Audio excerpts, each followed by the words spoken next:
some hard truth. You know, when I feel like I've lost everything, like lost all my fitness and going back to square one, it's hard, man. But it is what it is. Just paying attention to my heart rate. You know, as soon as I see it start going up, you know, I slow it down and then I walk and then I do it all over again. One of the things I've been paying attention to though is how fast my heart rate goes down and then how fast it goes back up. I don't know, I think that gives me an indication of my fitness. I don't know, just something I've been paying attention to lately. You know, this is one of the things I wanted to do. So I wanted to show you the reality of using, you know, the Maffetone method, aka heart rate training, zone 2.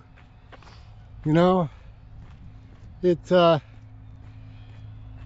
look, I'm not an Olympic athlete and I'm not a coach. I'm just a guy who's run an ultra marathon by training using the Maffetone method. And 80 kilometers and 50 miles is no joke. And that was an achievement for me. Never done it before. But it just goes to show if you put in the work, you know, good things happen. But now, you know, you get older, life's changed a little bit. My day-to-day routine is not the same. Can't always get out for a morning run. There's just like a lot of stuff happening. So, but one thing that I have kind of got back is the motivation. And it's the motivation to improve, to get back some of my fitness of where I was and bring you along on that journey. Just being one of you, right? Just another runner in another part of the world, right? Like I'm in Ontario, Canada, just north of Toronto. And, you know, I love running in small towns, but I also love running on trails, and I love running in the city, right? Like, I like all sorts of running, and depending on where my business takes me, you know, I'll do my best to bring a gym bag with me and try to get out for a run at some time during the day. I quite enjoy making these videos. I find it very motivating, and hopefully you find it motivating too. I just want us to find our rhythm and get into a groove, because right now I'm feeling it. And it feels awesome. Something I have been, you know, reminiscing about is some of the things I used to talk about on my channel. And one of them is, you know, if you don't have time to run, make time. Right? Everyone's got time. It's just in how we prioritize our days, our routines, our habits. And I've been thinking a lot about, you know, the foods I eat, even like into the night, the sleep that I get, how much caffeine I have during the day. Like, I think about a lot of things more lately because my mind is in this, it's in the space of running and enjoying the run just for the sake of running. Like, yeah, I know I can get down on myself and do the comparison trap, and you know, that's gonna happen from time to time. But overall, man, I'm a positive person. And I said on one of my other videos, I know what the blueprint is. I know what it takes. I know what I have to do to get me to where I want to go. So for that, I'm grateful. But stopping to walk still is humbling. I don't care what anyone says. I still do it. You know, I try to hack my way into improving, but body doesn't lie. Body's going to tell you exactly where you are, and if you're not happy with it, then you gotta stick with it, see it through, right? Give it that month at least to see what's going on, to see if you're improving, right? If you're 100 pounds overweight, if you're 200 pounds overweight, I don't care. If you gotta walk, walk. But don't let all the chemical foods and junk food drag you down.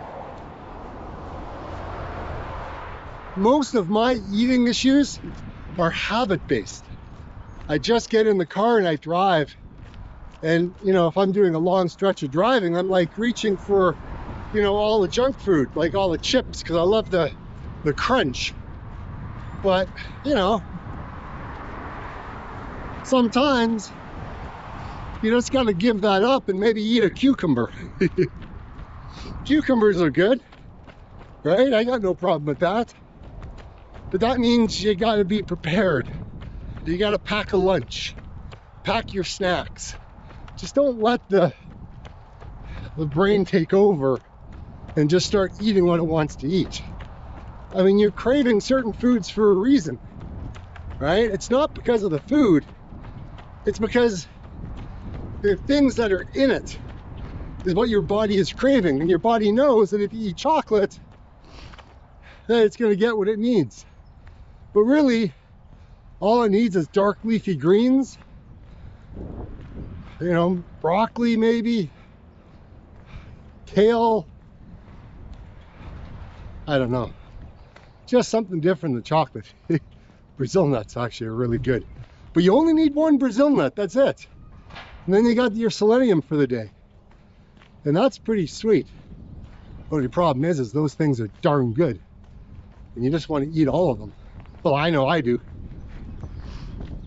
Okay. Let me just bring a little bit more. I've just kind of created a little loop in a small town, so. I like to create different types of running routes in different places I visit. And this is just one of them. I've only seen one person out on the trail. Seen the garbage guys.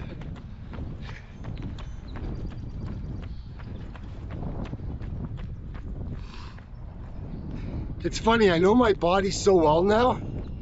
You know, I know when I'm starting to get out of breath. I know what my heart rate would be. And I know I have to slow it down.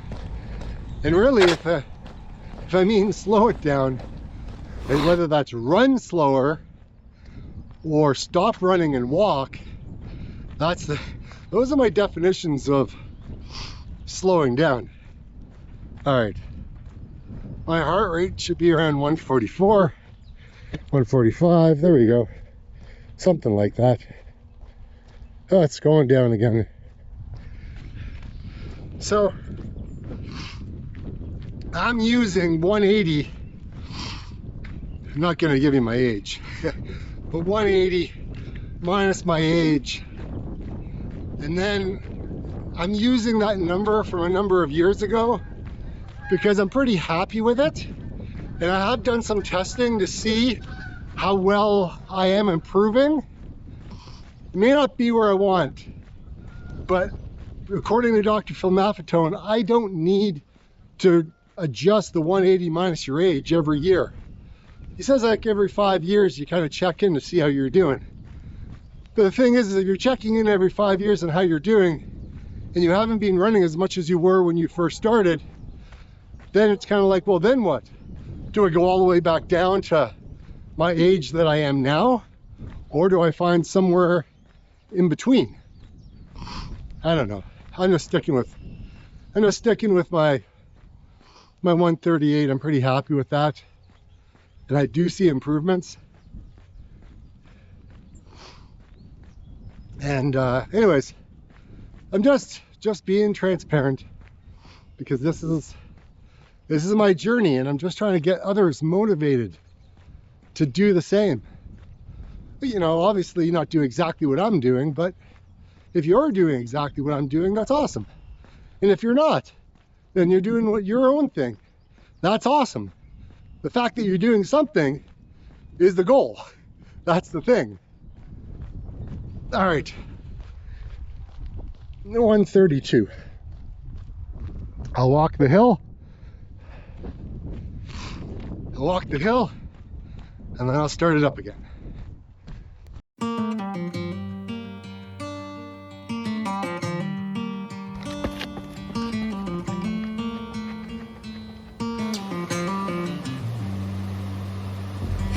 Back to what used to be home, passing by those little towns I know so well, stopping for gas and then I'm behind the wheel again. Driving is like a spiritual cleanse, where every mile is a new beginning and every bend holds a new end. Eyes on the road, don't lose control. I'm speeding fast to chase my soul. I'm driving to get away, running through emotions high and low, holding on or letting go. I'm fighting another day. The neon lights in the fast lane light, riding high, reaching for the sky. I had it all but lost and fell back down again. Spent my time playing the game where every single day was a losing battle and every drink was a dead end. Eyes on the goal, don't lose control. I'm living fast, I've lost my soul. I'm driving